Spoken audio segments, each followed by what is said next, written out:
Praise the lord. प्रभु यीशु मसीह के पवित्र नाम में एक बार फिर से आप सबको जय मसीह की। शालोम। प्रभु आप सबको बहुतायत की आशीष दे कि दिन प्रतिदिन आप परमेश्वर के प्रेम में, उसके वचन में, उसकी हुजूरी में, उसकी इच्छा में अपने जीवन में आगे बढ़ते चले जाएं। परमेश्वर का अद्भुत प्रेम आपके जीवन में बहुतायत से काम करे और प्रभु किसी भली वस्तु की घटी आप लोगों के जीवन में ना होने दे। Hallelujah, hallelujah. एक बार फिर से परमेश्वर के वचन पर मनन करेंगे। और आज सुबह जब मैं नीति वचन के अध्याय को पढ़ रही थी तो एक वचन जो मुझे बहुत ज़्यादा प्रभावित किया वो पाया जाता है नीति वचन 17 के 9 पद में।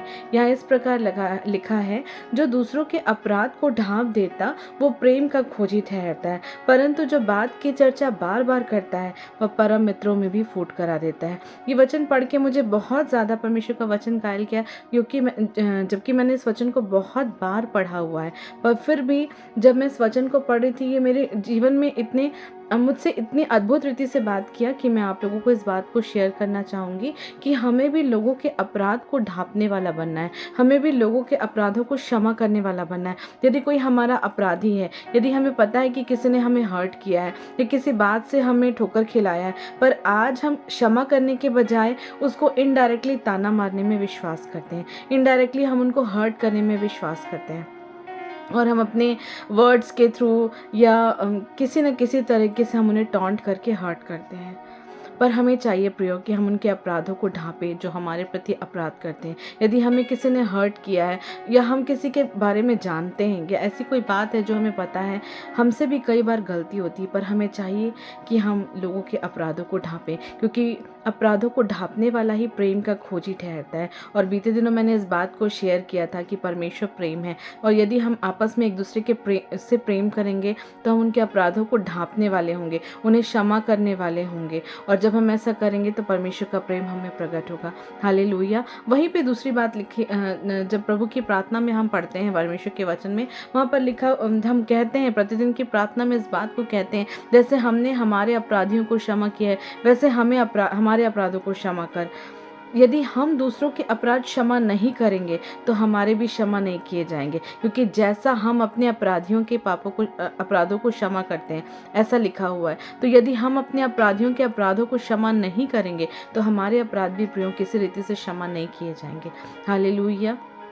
फिर वहाँ पे दूसरे पोर्शन में ये कहता है कि जो बात की चर्चा बार बार करता है वह परम मित्रों में भी फूट करा देता है। हमको ऐसे लोगों से बच के रहना है, क्योंकि वचन बताता, नीति वचन में ही 26 के 20 में वचन बताता है, जैसा लकड़ी के ना होने से आग बुझ जाता है वैसे ही जहाँ कानाफूसी करने वाला ना हो वहाँ झगड़ा मिट जाता है। हालेलुया। हमको बहुत अच्छा लगता है यदि हमको कोई ये बताए कि तुम्हारे विषय में वो ये कह रहा था, तुम्हारे विषय में ये वो कह रहा था। हम सोचते हैं कि वो हमारा अपना है और हमें हमारे विषय में बता रहा है, पर प्रियो यदि वो आपको किसी और के विषय में बता रहा है तो वो किसी और को आपके विषय में भी बताएगा।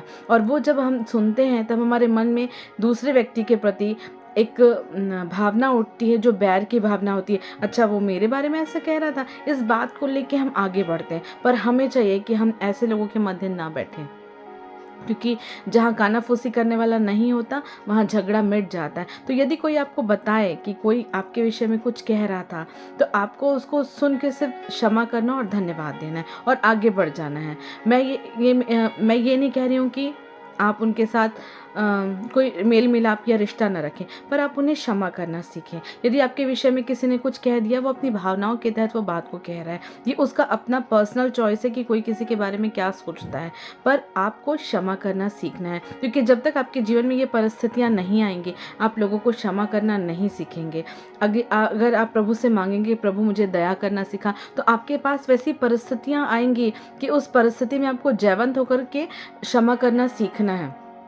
यदि आप उपवास करना सीखना चाहेंगे और आप उपवास रखेंगे तो आपके पास परीक्षाएं आएंगी। अच्छा भोजन आपको कोई ऑफर करेगा, कोई पार्टी ऑर्गेनाइज करेगा, तो आप अपने मन को स्थिर नहीं रख पाएंगे। तो जब आप कोई चीज़ सीखना चाहते हैं तो आपके सामने वैसी ही परिस्थितियां आएंगी, वैसी ही परीक्षाएं आपके सामने आएंगी कि आप उसको एक्सरसाइज करो और आप उसमें परिपक्व होते जाओ। तो यदि कोई आपके अगेंस्ट में अपराध करता है प्रियो, तो हमको उसके अपराध को ढांपना है, हमें उसे क्षमा करना सीखना है, हमें अपने प्रेम को प्रकट करना है, क्योंकि जब तक हम किसी को क्षमा नहीं करेंगे हम अपने प्रेम को उस तक नहीं प्रकट कर पाएंगे। और वैसे ही हमें ऐसे लोगों से भी दूर रहना है और ना ही हमें खुद ऐसे व्यक्ति बनना है कि इधर की बात उधर करें, उधर की बात इधर करें, और यदि किसी ने किसी के विषय में कुछ कहा तो उसे जाकर बता दें ताकि उनके बीच में झगड़ा हो। वचन बताता है जो झगड़ालू होता है वो ऐसा ही होता है, वो आग का काम करता है, लकड़ी का काम करता है आग में होकर, आग बनाने के लिए।